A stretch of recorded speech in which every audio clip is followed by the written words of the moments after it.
here in the sanctuary, as well as those of you who will be watching by YouTube. I'm Pastor Doug Jones, and we're at Elevation North here in Owatonna, Minnesota. And we're going to be studying a very difficult book, but a very important book that has really come to life. And we'll talk about all the history of it and everything else, but we want to share it with you. And so we encourage you to watch and keep track of all the things that certainly we're sharing with you today. The Book of Enoch, we're going to talk about a couple of things to begin with. One of the things that we find, people are very skeptical of any book that is not in the Bible. It's always a concern as to why is it in the Bible, is it important, should it be important, all of those particular things. And we're going to discuss together, and that I don't think God's going to be calling me tonight. We're going to find out why. But one of the things that I want you to note is that there are 16 books that have been written that are not in the Bible, including the last book, which is the Book of Mormon, which are books that are not correct. The reason that those 16 books are not correct is two reasons. One is the reason that they're not included in the Bible is because it's not historically correct. They're talking about things that happened way before what they're talking about. And for instance, in one of the books, the lady that wrote it, she would have had to have been born in about 140 BC and lived to 180 AD. Well, that's not possible. And so you can tell that when there are those kinds of things in their writing, it's not correct. Some of it is not correct in regards to history because they got the wrong towns that they're talking about, the wrong cities, the wrong countries, the wrong people. Or the major thing is that it's contrary to the Word of God. That is the major thing that needs to be, is the fact that it has to be coincide, not in any contradiction of what is in the Bible. There are 11 other books that are not in the Bible that have been quoted in various parts of the Old and New Testament. A lot of people want to know, well, how come they weren't included? The problem with those 11 books was when the canon was put together, the Bible as we have it now, there was no one had a complete copy of any of those books. They had parts of it, they had sections of it, but nobody had a complete copy of everything from beginning to end. And so therefore,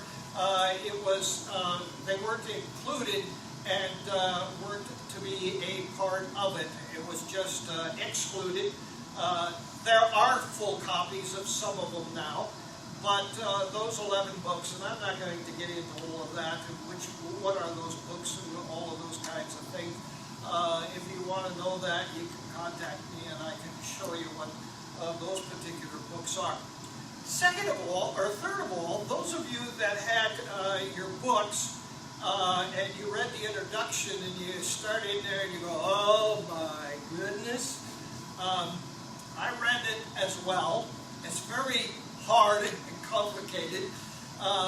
It takes a historian in places to figure out where that author is going. And to those of you who are watching on the screen, we're talking about this book here, the Book of Enoch, which is the one that all of our people here have, translated by R.H. Charles.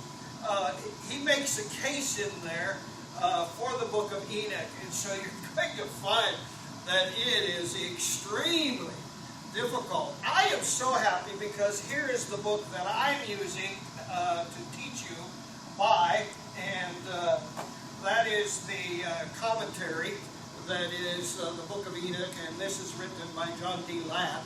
And after I read what you guys had, and then I read what was in here, I go, oh, this is much simpler I'm going to give you the introduction that is much simpler than going through all of those, 13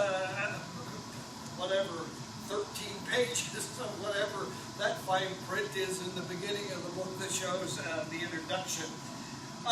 There are, and I want you to know that you will hear that there is Enoch 1, 2, and 3. However, Enoch 2 and 3 are not considered in truth. There are untruths that are in those two, and it's probably guessed that those two books were written only about 2 to 300 AD, and so it was somebody's memory of trying to memorize something, and that's not uncommon. Even though we have other books that are not in the canon or referred to, of the 16 outside of the Book of Mormon, but the other 16 that were written, I want you to understand that one of the reasons that those books aren't true is because they were written by somebody other than who they say they are. For instance, the Book of Mary Magdalene. That wasn't written by Mary Magdalene. It was written many centuries after. And so what happens is those books are not correct. Sad to say that a lot of people think that because Enoch 2 and 3 are not correct, therefore one isn't either. That's not true. Enoch 1 is very historically, it is very in tune with the entire Bible, doesn't contradict it in any places. We're going to find some things out that's going to fill in some of the gaps, because Enoch is only 6 verses in Genesis. That's it. 6 verses. And then we're going to study a whole book that was written by that's going to fill in a little bit of gap that is in there. What was interesting about the Book of Enoch is when the early church began in the 1st and 2nd and 3rd century, they relied on the Book of Enoch a lot because of there's 3 visions that we find that Enoch has and talks about. But he has a very clear picture of the early church and what was going to transpire post Jesus and coming into the earth. And because it was so true and so clear in the early church, this was a book that they referred to a lot. They relied on it because of the accuracy that is in the Book of Enoch that has to do with the Messiah and him coming. However, when a lot of Jews began to become Christians, the Book of Enoch began to fade away. And because the book began to fade away and the Jewish people lost interest in it, they began to exclude it. And so it's a real problem when you are especially a Jew and you're referring to the Old Testament and you're putting a lot of stock into that, and then all of a sudden all these Jews are becoming Christians. We don't want that book. It's taken us away from our heritage. It's taken us away from what we really believe. And so then we wind up that it was finally kind of just totally given away to. In the 4th century, it was finally removed entirely from what they had together in the original Torah, or the original Bible, the whole complex of putting the books together. There wasn't a real, as the Bible as we have it today, it really comes out in the 4th century that they finally made the final decision. There were several decisions up to that point of how they were going to make sure that this was going to be what they were going to believe, the acceptance of what it was. But when they began to put that together, Enoch is going to talk about these big giants and these angels coming from heaven and marrying these human beings here on earth, the daughters that were on earth, which we'll get into all of that he talks about. They're going, whoa, wait a minute. Except, what is the interesting thing is that in Genesis, there's half a verse that talks about that very thing, that the sons of God, or the angels, came to earth, and they married these beautiful daughters of the men of earth, and out of that coming together became all of these huge giants that we'll talk about and some of the things that transpired. What is interesting is if you read anybody's commentary, everybody skips that, half a verse. Nobody talks about it. It's just like, we don't understand it. Wonderful thing with Enoch is he's going to explain it to us. We're going to understand how enormous those giants were and how bad it got before the flood, because they were also developing offspring with animals. Now, when we get into this, a lot of people go, wait a minute. Isn't it interesting? And you know, you're going to say, I'm done with this right now. You know, there are things in caves, right, that they're uncovering, where there are these giant beings with some weird head and these little people. And we're going to find out that's what happened. You've got to realize that in the beginning of time, in the first 2-3 centuries, the bloodline was pure.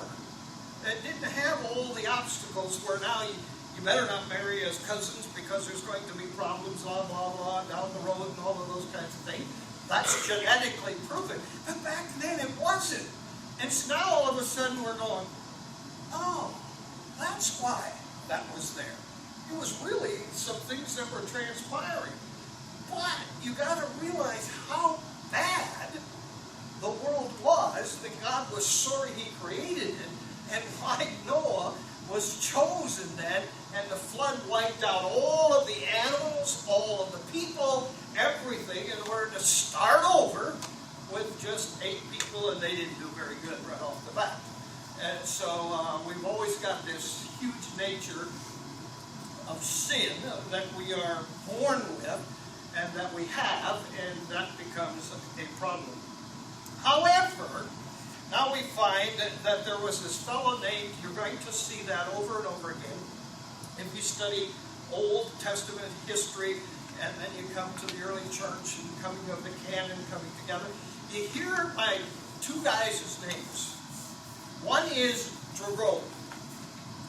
Jerome was interesting because he was the very first Archbishop of Canterbury, and he lived between 340 and 420 AD. He was the person who wrote the first Latin Bible beginning to end. So he was one of 8 primarily scholars that really put the canon together as we have it today. Now the other guy that you're going to hear a lot more of, and these 2 guys were really the ones that carried the most weight or were listened to, was Augustine. And that's a little more familiar of a name for most of us as we look at early church history and those kinds of things. And he was, I got that backwards, let me back up. Jerome was the first Greek scholar and a monk, and he was the author of the Vulgate. And I mixed that up. Let me go back, make sure you go back and correct that. Those of you don't call in or send a letter or say, hey, Pastor, you got that wrong. Let me go back. Jerome was the first early Greek scholar, and he wrote the Vulgate, and then Augustine was the very first Archbishop of Canterbury. Both of those put together in a group. It was kind of interesting because both of those guys wanted the Book of Enoch thrown out. But they couldn't get the others to agree, so they thought they had it made. So that what they did is they put up for vote and said, okay, are we going to take the Book of Enoch, or are we going to take the Book of Revelation? Well, Revelation got voted over the Book of Enoch. That's like saying, are we going to take the Gospel of Matthew or the Gospel of Mark? I mean, it's the same crazy way of dividing out to say, I'm going to take one or the other. The fact is that if you take Matthew, Mark, Luke, and John, they all have different stories, but everything coincides and is in harmony with those 4 Gospels. And so there wasn't any disharmony with the Book of Enoch, with the Book of Revelation, but they made them choose between one or the other. At that point in the 4th century, then, the Book of Enoch got completely thrown out. Now, the sad part that happened then is that the Book of Enoch got lost. And it wasn't until 1768 that there was a fellow by the name of James Bruce who went to Ethiopia, and there he found some copies, and he began to bring the Book of Enoch back again. It's interesting, though, that was the only place where it was probably in the last time that it was translated. You got to remember, back in the time of monks, when they translated the Bible, if they've got down to the very last word on the page and made a mistake, they had to throw the whole page away. There was no option of correcto tape or whiteout or a computer to erase and go back. They had to literally throw the whole thing out. So they feel like in the end, when they finally got ready for the Book of Enoch to disappear, that it was probably in the language of the Ethiopians that it was most common in at that particular time. Since then, today, we find that there are copies of Enoch in Arabic, there's copies in Hebrew, there's copies in Greek, there's copies in the Ethiopian language, there's copies in other languages. But the greatest discovery, which is really amazing to me, because, you know, I study theology, and I think I'm pretty well learned in theology. I did not realize until I began studying Enoch that when the Dead Sea Scrolls were found, you remember it was by a shepherd boy who was looking for a lost sheep, and he threw this rock into this cave, and there was this clink sound, which uncovered then the Dead Sea Scrolls. In those Dead Sea Scrolls were 17 complete copies of the Book of Enoch. I didn't know that.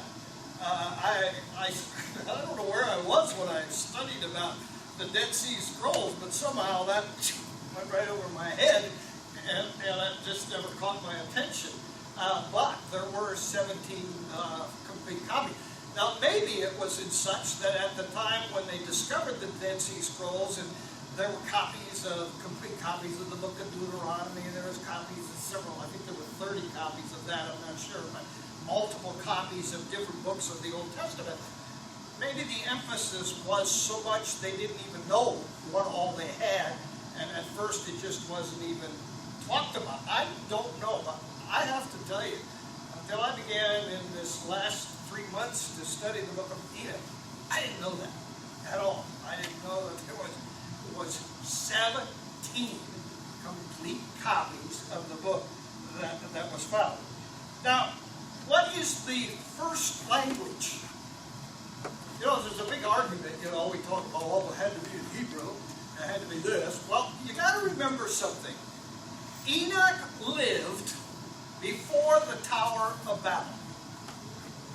So there wasn't multiple languages until that time, or dialects.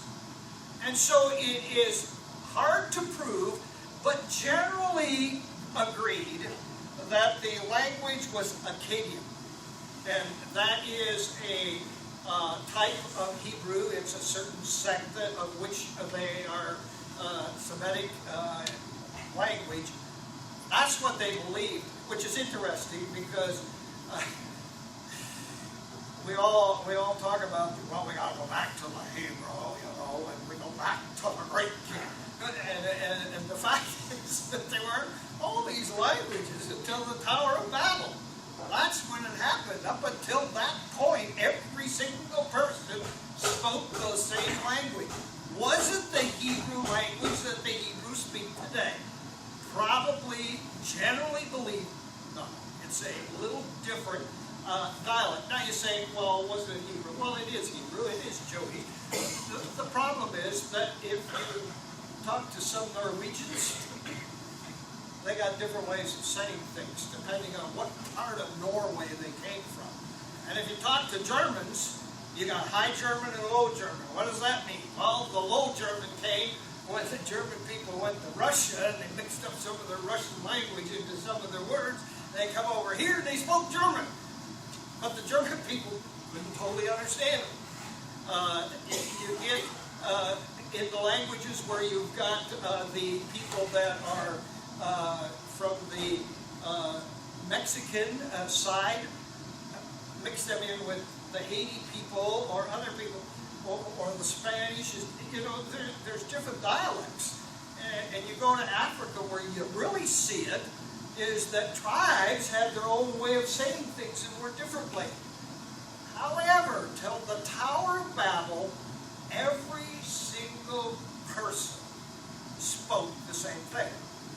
Now, the problem that we have in coming over to the English is that in Hebrew, or any of those particular dialects that come off that Hebrew language, have so many less words than we do.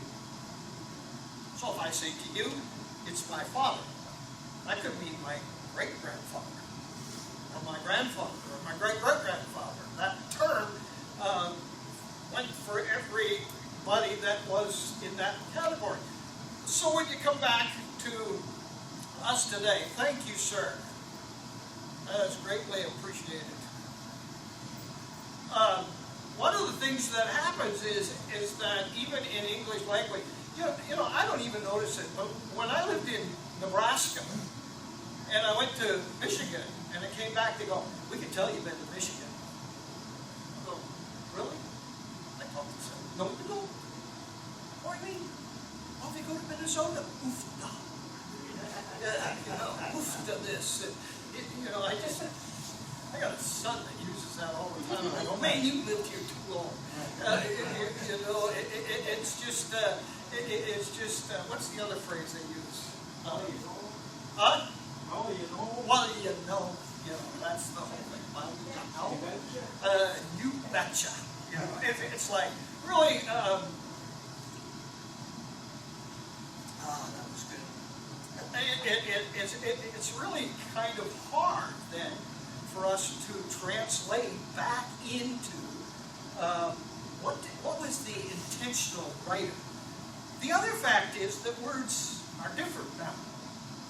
If you were back in the 17th century, for instance, and you were saying, you are silly, that really meant that you were highly intelligent. You were highly, you were crazy because you were way above everybody else and you do things kind of weird and you were silly.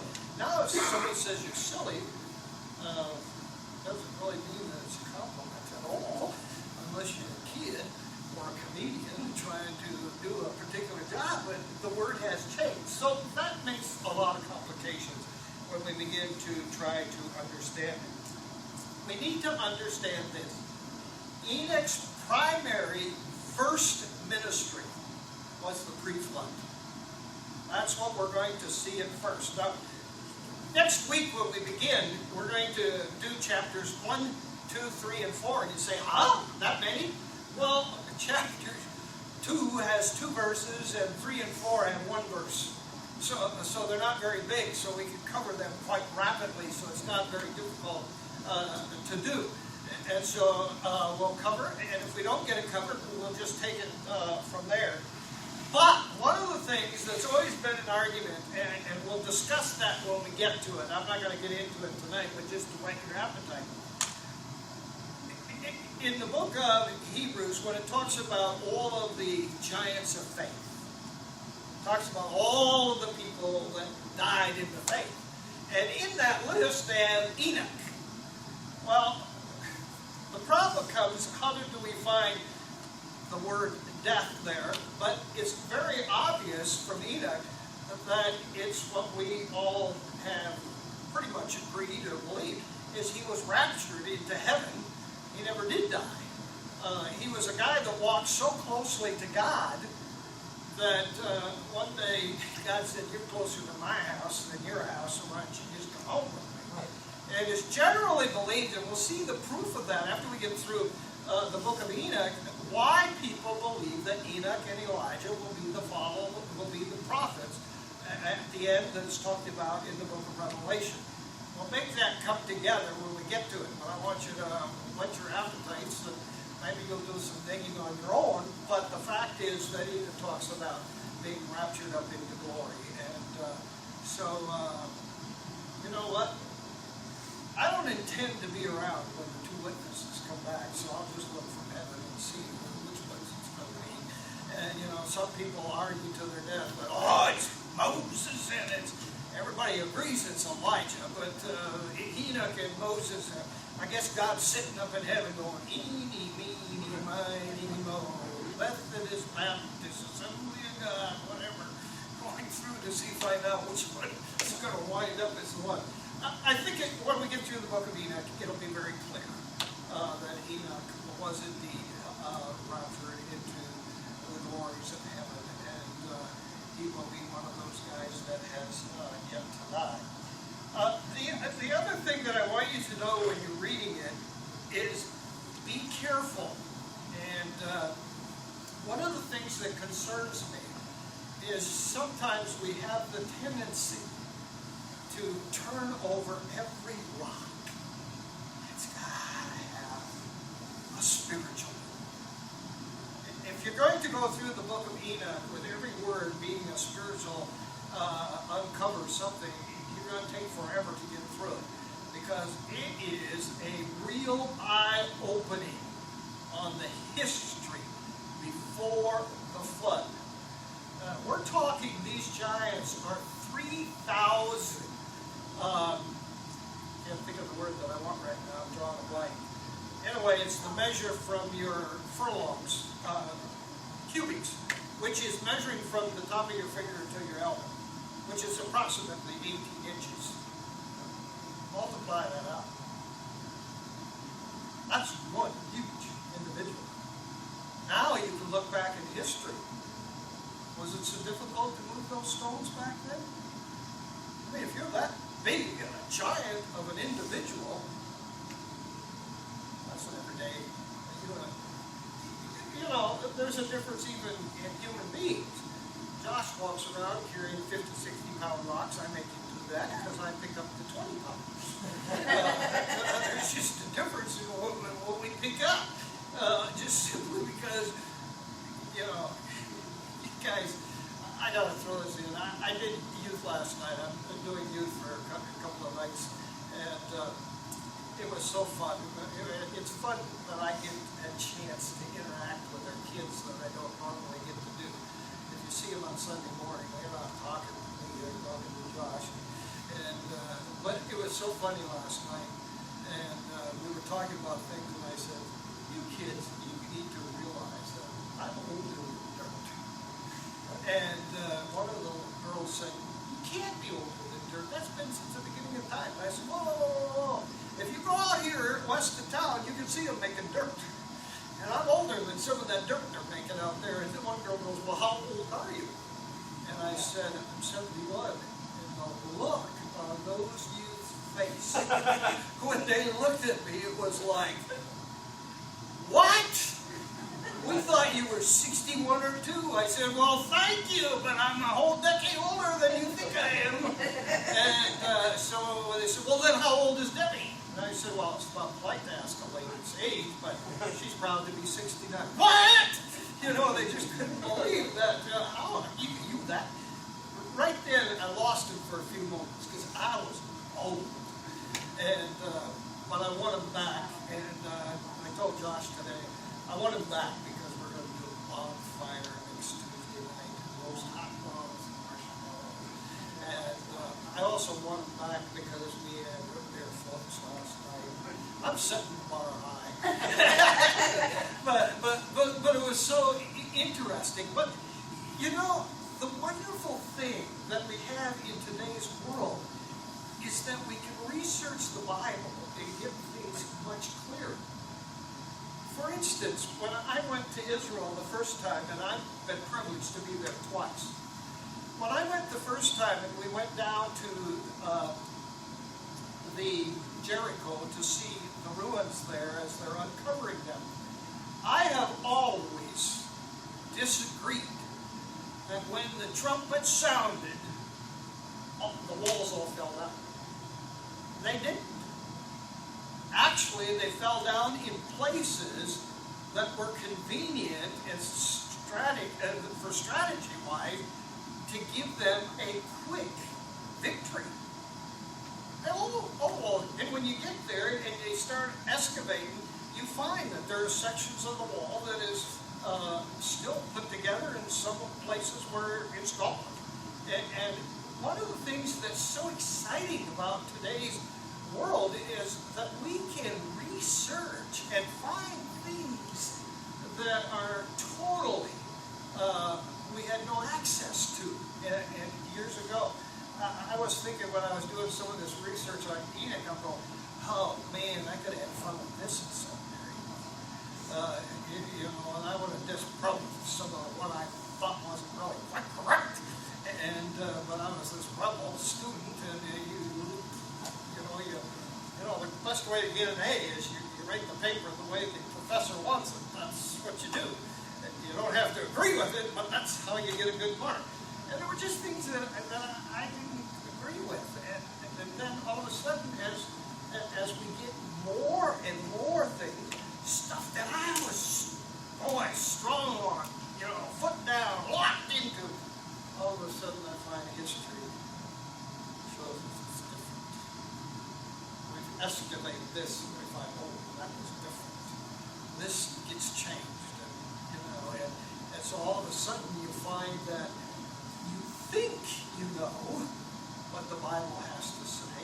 That's the wonderful thing I will say about, and I will be very, very proud to say about Trinity Bible College is they trained every person that went through there. If you went in the 3 years there, you covered every single verse in the Bible, except the second half of God's angels coming down. That was never touched on. I don't remember that. I still need to go back and ask my son that has my Bible from college where all the notes are in. I still forget to ask him, go back there in Genesis chapter 6 and see if I wrote any notes about that. Because I'm pretty sure that they never said a word about it. They just talked about the first half and let's just move on and not get there. But we get a chance to really uncover. And one of the things that my goal is that the Book of Enoch has never been yet, with the best theologians around the world, have studied this book and have crossed it across the Bible, crossed it across history, and not one thing have they found contrary to either history, science, or the Bible. It fits into all those categories. And so we're going to get the chance to undo it, look at it, study it, and hopefully we get to have a lot of knowledge. Hopefully it's going to give us a lot of insight to that part of Enoch and Noah that we don't really have a whole lot. One of the other things you know what you're going to learn? Enoch was alive the same time Adam was. So some of the information that Enoch got, the world wasn't very big. I bet he talked to Adam about it. There's an overlap of their lives together. And so the advantage is they lived a long time. Although I don't want to live 300, 400, 500 years old. That's I can't handle what's happening in changes just in the 20th century. But we're going to find that there was an overlap there. So no wonder the information is so clear, and why it doesn't contradict what was written in the first books. And so it's great to be a lot of fun. All right. Thank you. For those of you who have been listening, we appreciate it. We'll be back here next week, and we'll be doing chapters 1, 2, 3, and 4. Thank you for being with us. Okay.